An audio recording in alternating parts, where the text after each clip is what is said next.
Madame, monsieur, bonsoir. Au Maroc, comme partout dans le monde, l'économie souffre de la baisse drastique qui a frappé la quasi-totalité des activités économiques. Du coup, comme tous les pays, ou presque, le Maroc emprunte à tour de bras pour combler le déficit lié à une récession inédite.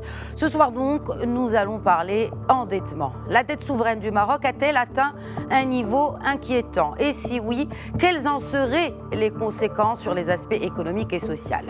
Les réponses en compagnie de Hassan Al-Arafi, professeur en finances publiques à la faculté Mohamed V de Rabat et également co-auteur d'une étude en cours au sujet de la dette publique.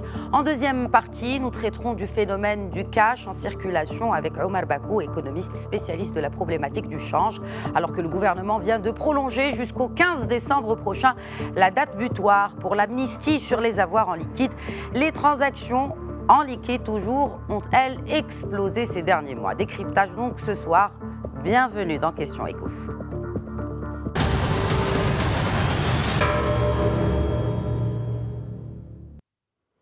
Le Maroc traverse donc une récession inédite du jamais vu en 20 ans. Du coup, on emprunte et la dette souveraine grimpe. Mais le cas du Maroc n'est pas isolé puisque la dette mondiale devrait dépasser les 100% du PIB mondial cette année. Explication d'Ilham Barada. C'est une première depuis plus de 2 décennies. En raison du coronavirus, le PIB marocain connaîtra un recul de 5,8% en 2020. Plus encore, le déficit budgétaire devrait lui plonger de 7,4%. Déjà, à fin août, ce déficit s'établissait à 43,5 milliards de dirhams. Selon la Trésorerie générale du Royaume, un an plus tôt, ce chiffre n'atteignait pas les 40 milliards de dirhams.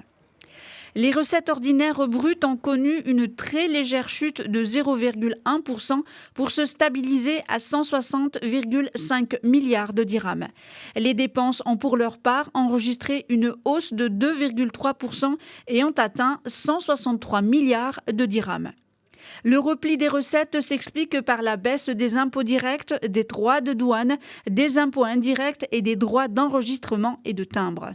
Par conséquent, la dette publique est montée en flèche. Après une quasi-stabilité en 2019, l'endettement du Maroc devrait passer de 65% du PIB à 75,3% en 2020 et à 75,4% en 2021.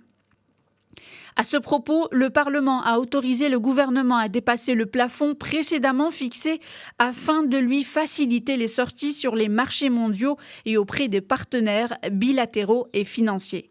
À noter que le Maroc n'est pas le seul pays confronté à la hausse de sa dette. Sa tendance est mondiale, le FMI le confirme. La dette publique mondiale devrait atteindre le pic historique de 101,50% du PIB mondial. Et pour analyser cette situation avec nous depuis Rabat par Skype, Hassan Al-Arafi, professeur en finances publiques à la faculté des sciences juridiques, économiques et sociales Mohamed V de Rabat, également co-auteur d'une étude en cours au sujet de cette dette publique marocaine. Bonsoir, professeur Al-Arafi. Bonsoir, madame. Depuis le 3 avril dernier, le Maroc a emprunté quelques 13 milliards de dirhams auprès de différentes institutions mondiales. Sommes-nous dans le rouge ? Ou en d'autres termes, est-ce que le niveau de la dette aujourd'hui et sa structure, en l'occurrence, sont soutenables ou risquent de déséquilibrer nos agrégats macroéconomiques? Ok, en réponse à votre question, on dira d'abord que la dette est soutenable s'il peut honorer totalement ses obligations en termes de service de la dette sans recours à des restructurations de cette dette, et sans accumulation d'arriérés et sans compromettre sa croissance. Je pense que c'est la définition qui est donnée par la CNUSED. En ce qui concerne le cas du Maroc, la dégradation de la situation budgétaire en termes des derniers mois, derniers semestres, entraîne une augmentation de la dette publique globale, que ce soit la dette extérieure ou intérieure. Le ratio, et vous l'avez bien souligné dans votre introduction, devrait passer de 80,5% du PIB en 2019 à plus que 92% en 2020, avant de reculer légèrement, d'après les pronostics, à 91,1% du PIB en 2021. Ça, c'est d'après les rapports officiels. Et c'est une occasion pour rappeler aussi les éléments d'information présentés par Banque Le Maghreb. Si on reprend les propos de M. Jouari, le wali de Banque Le Maghreb, il y a quelque temps, les recettes ordinaires ont diminué de 10%, impactées particulièrement par le recul des rentrées fiscales. Et donc, à moyen terme, sur la base des estimations disponibles jusqu'à l'heure actuelle, je pense que le déficit budgétaire hors privatisation, parce que les recettes de privatisation, ce sont des recettes extraordinaires, donc on ne peut pas les intégrer, devrait s'aggraver de 4,1% du PIB en 2019 à 7,6% en 2020, avant qu'il puisse s'atteindre à 5% en 2021. Dans ces conditions, bien entendu, l'endettement du Trésor, pas uniquement l'endettement public, devrait augmenter, passant de 65% du PIB en 2019 à 75,3% en 2020 et à 75,4%. Est-ce que, professeur Larafi, est-ce que, bon, bien sûr, c'est une situation inédite, on parle d'une récession, la première depuis 2 décennies. Est-ce que cette situation, par rapport d'abord au déficit que vous expliquez à l'instant, mais aussi à l'endettement, notamment public, est-ce inédit aussi, ou le Maroc a-t-il déjà vécu des temps aussi difficiles que ceux que nous sommes en train de traverser, malheureusement, à cause de cette crise liée à la Covid-19 ? Oui, on a traversé des crises. La grande crise que le Maroc avait traversée, c'est la crise antépasse, anté-programme d'ajustement structurel qui était entre 1983 et 1993. Je rappelle également la crise de 2011-2012 où les ratios macrofinanciers ont été sérieusement dégradés. Aujourd'hui, ça, c'est une situation qui est généralisée au niveau du monde. Maintenant, nous ne sommes pas comme tout le monde, nous sommes comme le monde. Et même des pays européens aujourd'hui, ils ont atteint un niveau extravagant de la dette. L'exemple de l'Italie. Aujourd'hui, le taux d'endettement, il atteint plus que 120%. Et donc, le Maroc ne fait pas l'exception par rapport au tissu mondial dans ce sens. Seulement, la question de la soutenabilité elle diffère d'un pays à l'autre parce qu'il y a plusieurs éléments qui entrent en ligne à cet égard. Donc, la situation est inquiétante, mais on ne peut pas dire qu'il n'est pas gérable. Très bien. Il est inquiétante, mais il reste gérable. D'accord. Alors, quand vous dites qu'elle reste gérable, est-ce que vous pensez que justement notre gouvernement adopte une politique ou une gestion, une bonne gestion de cette question de la dette ? Vous voyez que, bon, certainement, c'est comme n'importe quel ménage, comme n'importe quelle personne, il doit savoir gérer sa trésorerie et sa dette. Il n'y a pas de différence en termes de philosophie des choses. Bon, la gestion de la dette, c'est une question de stratégie, de visionning du gouvernement. Le problème de la dette ne se résume pas à une question comptable. Bon, on ne peut pas nier que le Maroc a adopté depuis 1996, donc la période post-programme d'ajustement structurel, avait adopté une politique de gestion active de la dette, notamment la dette extérieure du Trésor, visant la réduction du poids et du coût de l'endettement, ainsi que l'atténuation des risques, notamment de taux d'intérêt, de change et de refinancement. Mais comme l'avait dit M. le ministre des Finances, et qui a souligné solennellement qu'il est judicieux d'emprunter pour rembourser la dette que de recourir au rééchelonnement. Parce que l'expérience du Maroc en matière de rééchelonnement était des expériences souffrantes. Très bien. En effet, la demande de rééchelonnement donnera un signe négatif sur la situation économique du Maroc. Ce qu'on appelle dans rééchelonnement. Et il ne faut pas omettre dans ce cadre que plus les débiteurs dans l'impression, puisque le Maroc donne l'impression d'une dégradation de sa situation économique, plus les créanciers, que ce soit les créanciers du Club de Paris ou du Club de Londres, c'est-à-dire des emprunteurs publics ou des emprunteurs privés, exigent des taux d'intérêt élevés avant d'accorder de nouveaux emprunts. Le recours au rééchelonnement est onéreux. Le recours au rééchelonnement est onéreux et il donne une mauvaise impression sur la solvabilité de l'État demandeur. Puisque vous parlez de solvabilité, justement, professeur Larafi, je vous interromps par rapport à cette question de solvabilité, par rapport à cette question d'emprunt à des taux préférentiels. Le Maroc, aujourd'hui, et Dieu merci, a conservé des notations, notamment par les grandes agences de notation mondiales, très suivies, n'est-ce pas, par les créanciers. Est-ce que vous pensez que les perspectives futures de levée à l'international, de levée de fonds à l'international du Maroc, devraient être positives, optimistes, selon vous, se basant bien sûr sur ce service et ce système de notation mondiale? Oui, ça c'est une question importante parce que, vous savez, ce n'est pas uniquement au niveau des bailleurs de fonds, c'est au niveau même des investisseurs. Vous n'êtes pas sans savoir que parmi les questions qui intéressent le plus les investisseurs, sur lesquels ils font des études sur le terrain avant d'implanter leurs investissements, je parle des grands investissements dans les pays d'accueil, c'est le taux de l'endettement. Parce que le taux d'endettement, par la suite, aura une incidence sur la pression fiscale. Et donc, si un pays ne maîtrise pas sa dette, signifie qu'il n'est pas capable à recevoir des investissements sûrs. Cette question de l'image du marque d'un pays, que ce soit à l'égard des bailleurs de fonds, à l'égard des investisseurs potentiels, à l'égard de la communauté internationale, si vous voulez, c'est à la fois d'ordre moral et politique. Donc, absolument. Il est moral parce qu'on ne peut pas tolérer que la vie de chaque jour, quand même une génération soit supportée par ses enfants qui auront à en payer la facture. L'impression, c'est que nous ne sommes pas un État stratège. Lorsqu'on essaie d'aller dans une politique de relance de l'endettement, et aussi sur le plan politique, parce qu'on ne peut pas permettre aux politiciens d'éliminer leur parti, de réussir leur projet et d'amadouer la population par la dépense publique.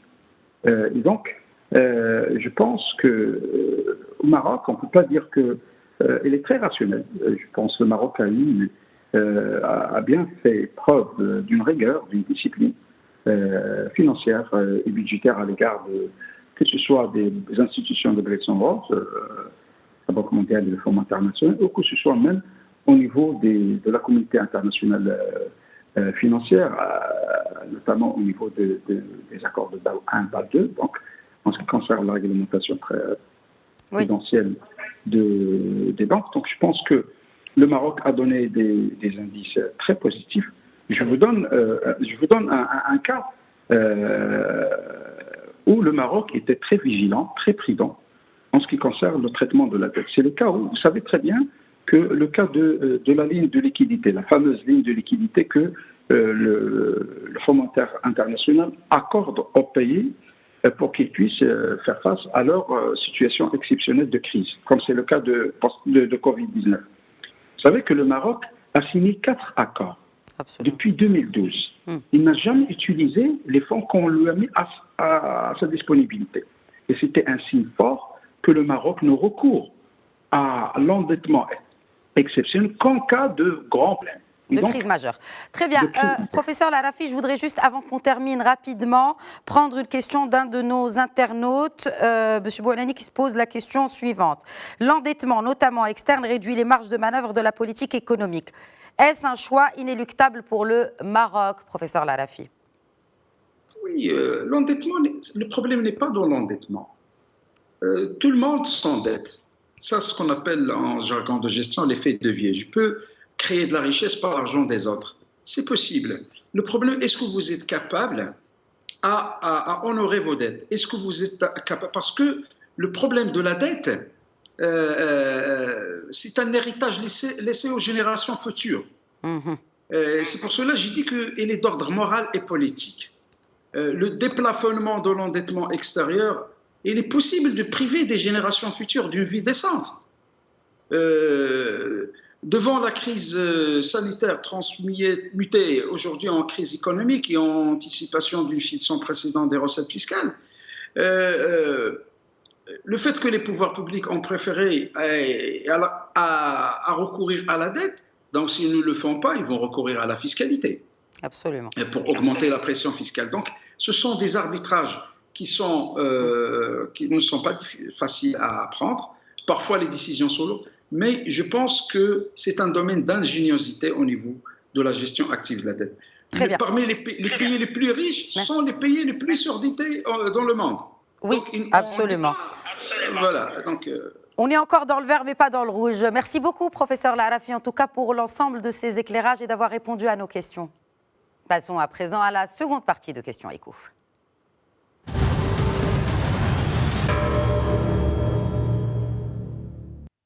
Et entre Eid al-Adha et les aides du fonds spécial Covid-19 distribuées notamment pour les travailleurs du secteur informel, le niveau du cash en circulation caracole au Maroc. Les détails dans ce papier signé Ilham Barada.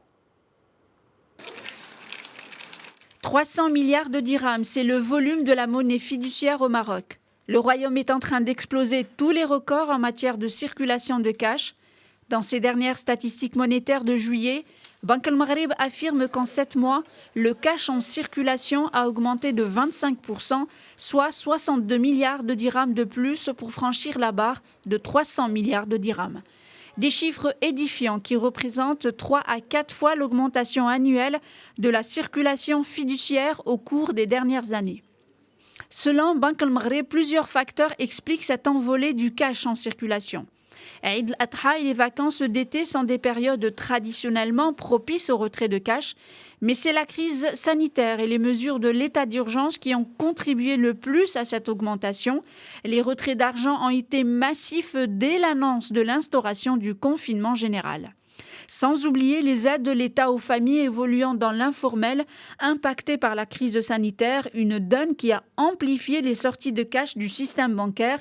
Ces aides ont coûté plus de 12 milliards de dirhams.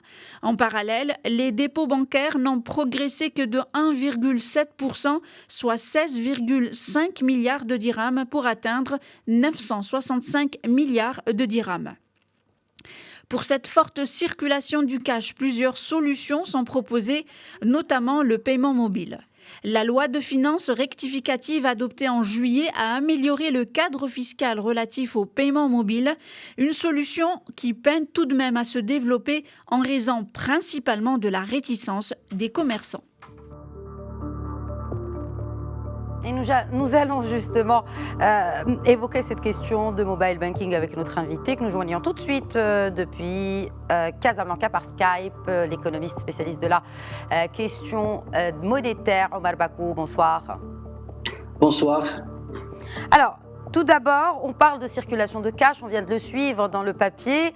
Il y a beaucoup de cash qui circule aujourd'hui dans l'économie. Plusieurs raisons ont été évoquées, notamment par Banque El Maghreb. Est-ce que cette situation est normale? Est-ce que ce phénomène pourrait être inquiétant pour notre économie qui traverse déjà des temps difficiles? Bon, le phénomène peut être considéré comme normal.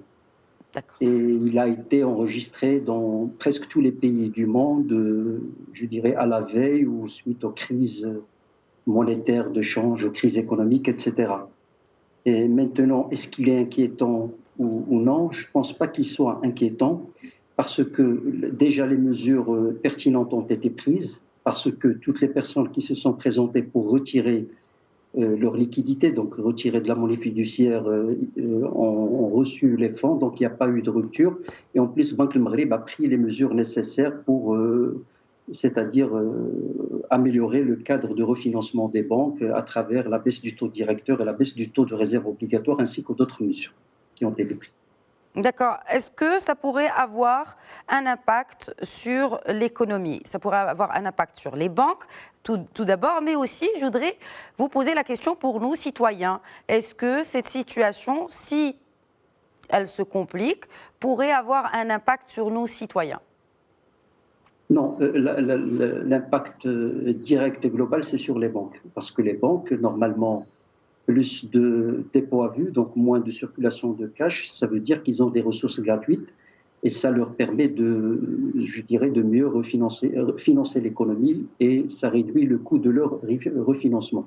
Maintenant, pour le citoyen, donc, ça n'a aucun impact du moment que ça n'impacte pas les banques. C'est-à-dire si les banques restent en bonne situation financière globale, il n'y a pas eu de banque run ou de faillite de banque, etc. Donc ça n'a aucun impact sur le citoyen de manière générale. Est-ce que moins de liquidités pour les banques peut entraîner moins de crédits bancaires accordés? Non, dans la situation actuelle du Maroc, ça n'affectera pas les crédits parce que il y a je dirais Banque al-Maghrib qui intervient. C'est-à-dire que Banque al-Maghrib a déployé tous les instruments de refinancement pour les banques pour pallier ce problème, notamment à travers la baisse de la réserve obligatoire, qui est un instrument puissant et important, et en deuxième lieu, à travers la baisse du taux directeur, ainsi que le recours à d'autres moyens comme les moyens à long terme de refinancement. Donc, à court terme, donc, ça n'a pas un grand impact sur l'accès des citoyens au crédit, et c'est ça. D'accord. Il n'y a pas un grand impact. On l'a suivi tout à l'heure dans le reportage, et je voudrais... Bon, le constat est clair. Pourquoi le mobile banking ne fonctionne toujours-il pas à une vitesse optimale au Maroc? Bon, pour que le mobile banking puisse fonctionner, il fallait mettre en place un cadre juridique qui a été mis en place. Maintenant, il faut que la machine se mette en place parce qu'il y a toujours un décalage entre le cadre juridique et la mise en œuvre. Et maintenant, donc, je pense que le phénomène va se déployer, va se développer. Donc, oui. Au début, c'était une question juridique et réglementaire. Maintenant, une fois cette question est réglée, maintenant, il faut attendre. Donc, il faut que les opérateurs qui vont offrir ce service donc, puissent mettre en place les logiciels et les instruments techniques pour qu'elles puissent mettre en œuvre cet instrument. Mais ne pensez-vous pas que justement, sans mobile banking, cet objectif très ambitieux de régularisation du secteur informel pourrait en pâtir parce que finalement, plus de cash automatiquement induit qu'il y a plus de transactions dans l'informel. Et donc, c'est un cercle vicieux et nous tentons, en tout cas au niveau des autorités au Maroc, d'éradiquer à travers plusieurs incitations ce secteur informel qui plombe notre économie. Et notamment beaucoup moins d'entrées d'impôts pour les recettes de l'État. Bon, la problématique de l'informel est beaucoup plus compliquée donc, par rapport à, je dirais, cette question de la circulation de la monnaie fiduciaire ou de la part que représente la monnaie fiduciaire dans la masse monétaire. Donc, elle est liée à plusieurs éléments. Premièrement, le cadre fiscal d'une manière générale, la rigueur en matière d'application du cadre fiscal, et d'autres éléments, peut-être d'ordre régional, etc., et d'autres réglementaires. Donc, ce n'est pas... Je pense que la question de l'informel, il faut peut-être la Donc, selon vous, elle n'est pas liée au fait que beaucoup de transactions sont opérées par du cash, qui est finalement pas traçable? Non, le cash, c'est un moyen. C'est-à-dire, quand il y a plus de cash, absolument. Quand dans un pays, il y a une part de la monnaie fiduciaire par rapport à la masse monétaire qui est très importante, donc c'est un indicateur de développement de l'informel. Donc si on veut résoudre l'informel, on ne va pas le résoudre à travers ses conséquences, mais il faut le résoudre à la source. Maintenant, ça peut être pris dans l'autre sens, puisque plus on aura des opérations traçables, notamment à travers les opérations bancaires et le développement. Le mobile banking aussi, par exemple. Oui, exact, mobile banking, etc. Et si ces informations sont bien utilisées, sont optimisées par les administrations en charge de la régulation, notamment celle fiscale, donc elles peuvent être un moyen de mieux contrôler et mieux appréhender l'activité informelle et donc, je dirais, l'éradiquer ou je dirais la pallier. Alors, puisque vous parlez de cadre fiscal, je voudrais juste rappeler que l'amnistie sur le cash a été prolongée jusqu'au 15 décembre. Est-ce que vous pensez que cela pourrait aider aussi à renflouer, j'ai envie de dire, les caisses des banques marocaines, notamment après cette vague de retrait massif qu'on a vécue ces derniers mois? Moi, je pense que la question du cash va se résoudre par elle-même, parce qu'il y a quand même une expérience internationale de la matière. Il y a eu plusieurs incidents comme ça de banques, ce qu'on appelle les bank runs, en France, partout dans le monde, et quand il n'y a pas de rupture au niveau du cash, et quand tous les détenteurs, je dirais, d'avoir liquide se présentent à la banque et aux banques, ils ont leur avoir, le phénomène tend à se dissiper par la suite. Donc l'argent qui est sorti, ou qui a quitté le circuit des banques, il va revenir aux proportions normales. Maintenant, la question de l'amnistie, Je pense c'est quelque chose de beaucoup plus compliqué parce qu'on est quand même dans un contexte de crise et d'incertitude par rapport à l'avenir.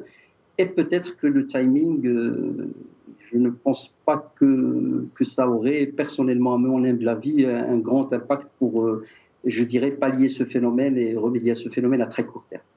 Rapidement, une question d'un internaute, mais très rapidement, Omar Bakou. Monsieur Youmni qui se pose si les autorités monétaires ont des idées pour faire du quantitative easing, monnaie et hélicoptère, avec le cash détenu par les épargnants. Non, il n'y a pas au Maroc la question je dirais, d'une politique monétaire laxiste. Nous avons une banque centrale qui est indépendante et dont l'objectif est la stabilité des prix. Et la masse monétaire est maîtrisée au Maroc. Donc, c'est hors de question qu'on fasse ce genre de politique au Maroc, pour le moment, dans le cadre actuel. Merci beaucoup, Omar Bakou, spécialiste en politique de change, d'avoir répondu aux questions de Média TV. Merci à vous. Voilà, c'est la fin de Questions Écho. Encore une fois, n'hésitez pas à interagir avec nous via le hashtag Questions Écho où nous vous annonçons les thématiques et les invités. Vous pouvez leur adresser vos questions. Voilà, c'est donc la fin de ce numéro. Je vous donne rendez-vous demain, Inch'Allah, même heure sur Média TV pour répondre à vos interrogations. Très bonne soirée à tous.